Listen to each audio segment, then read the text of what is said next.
نحمده ونصلي ونسلم على رسوله الکریم اما بعد۔ یہ وظیفہ تبلیغی مرکز آرائیونڈ کے ایک بہت بڑے بزرگ، پرانے بزرگ، رائیونڈ کے مقیم، اس سے میں نے یہ وظیفہ سنا ہے۔ اس سے پہلے بھی کئی مرتبہ بڑوں سے میں نے یہ وظیفہ سنا ہے، اور یہ بہت عظیم وظیفہ ہے۔ اور یہ حضرت مولانا محمد الیاس نور اللہ مرقدہ یہ بھی اپنے ساتھیوں کو بتاتے تھے کہ آپ یہ وظیفہ پڑھا کریں۔ الحمدللہ جس دن میں نے یہ وظیفہ سنا اور پڑھا، اس دن سے لے کر آج تک میں نے اس وظیفے کو نہیں چھوڑا۔ واقعی یہ عظیم ایک وظیفہ ہے، عمل ہے، نسخہ ہے۔ اصل یہ نبوی نسخہ ہے۔ اس وظیفے کو بتانے والا حضور اکرم صلی اللہ تعالی علیہ وسلم ہے۔ ایک صحابی نے تنگ دستی کی شکایت کی، اپنی پریشانی کی شکایت کی، اپنی حاجت کی شکایت کی، تو حضور اکرم صلی اللہ علیہ وسلم نے یہ وظیفہ اس صحابی کو بتایا۔ تو یہ حدیث سے ثابت ہے، اور اکثر و بیشتر اللہ کے ولی اس وظیفے کو پڑھتے بھی تھے اور پڑھاتے بھی تھے کہ آپ اس وظیفے کو پڑھتے رہیں تو آپ کی تمام حاجتیں پوری ہو جائیں گی۔ یہ رائیونڈ کا جو بزرگ ہے جس کا میں ذکر کر رہا ہوں، وہ بھائی حکیم اکرم صاحب ہیں، بہت پرانے ہیں۔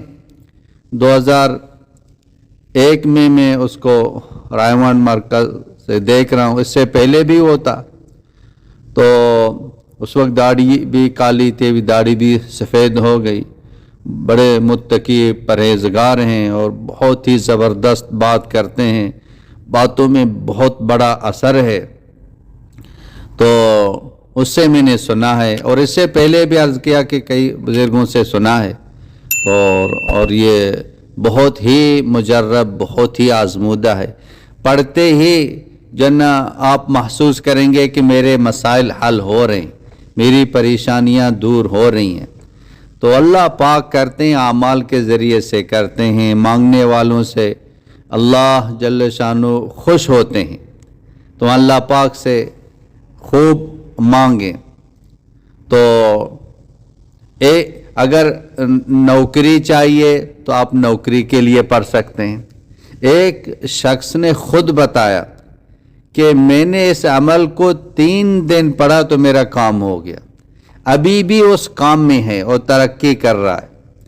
تو عافیت کے ساتھ، سہولت کے ساتھ اللہ پاک اس کو روزی دے رہا ہے۔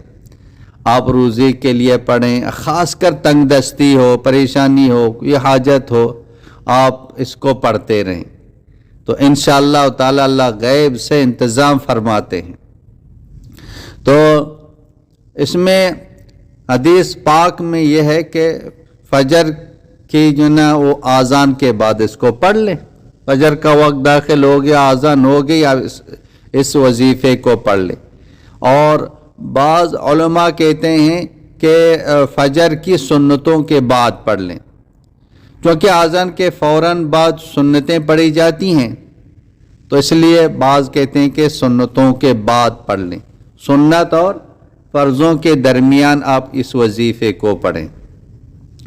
اور بعض علماء یہ بھی فرماتے ہیں، مثلا آذان کے فوراً بعد نہیں پڑھ سکے، سنتوں کے بعد نہیں پڑھ سکے، سنتیں پڑھنی تھی، آگے تو فرض نماز وہ پڑھنی ہے، تو اگر آذان کے فوراً بعد موقع نہ ملا پڑھنے کا، سنتوں کے بعد موقع نہ ملا پڑھنے کا، تو علماء کہتے ہیں کہ آپ اس کو فرض نماز کے بعد پڑھ لیں، یعنی فرض نماز کے فوراً بعد آپ اس وظیفے کو پڑھ لیں۔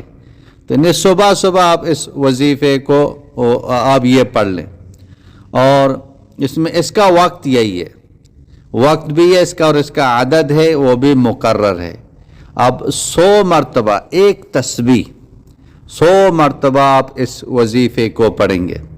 ابھی آپ کی جو حاجت ہے اس حاجت کو جو نا وہ سامنے رکھتے ہوئے آپ اس وظیفے کو پڑھیں.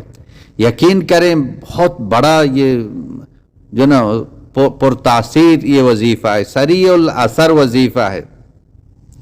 تو تنگی کے لیے یہ تیر با ہدف ہے، رزق کے لیے تیر بھی ہدف ہے. آج ہر ایک اس رزق کے بارے میں پریشان ہے، تنگ دستی کے بارے میں پریشان ہے، مہنگائی کے بارے میں پریشان ہے. تو پریشان ہونے کی ضرورت نہیں ہے. کام بنانے والا اللہ تعالیٰ کی ذات ہے. اللہ سے ہم رجوع کریں گے، اللہ سے مانگیں گے. اس تسبیح کے ذریعے سے اس عمل کے ذریعے سے اللہ تمام مخلوق کو کھلا رہا ہے. تو یہ وظیفہ رزق کو کھینچتا ہے. تو اس کو ہمیں چاہیے، رزق دیکھیں صرف کھانے پینے کا نام نہیں ہے. اگر کسی کے پاس رزق ہے تو یعنی کھانا پینا ہے، وہ کہتے ہیں میرے پاس تو رزق ہے. نہیں، رزق تو انسان کی ہر ضرورت کا نام رزق ہے. بیوی بھی رزق ہیں، نیک صالح اولاد بھی رزق ہیں، گھر بھی رزق ہے، یہ کپڑے بھی یہ رزق ہیں، سواری بھی یہ رزق ہے، اور صحت یہ بھی رزق ہے، اور یہ فہم ہے، یہ عقل ہے، یہ علم ہے، یہ بھی یہ رزق ہے. تو یہ خیر و عافیت جتنی بھی ہیں یہ سب رزق میں شامل ہیں. تو ہم اس وظیفے کو لازم پکڑیں، زندگی کا معمول بنا دیں.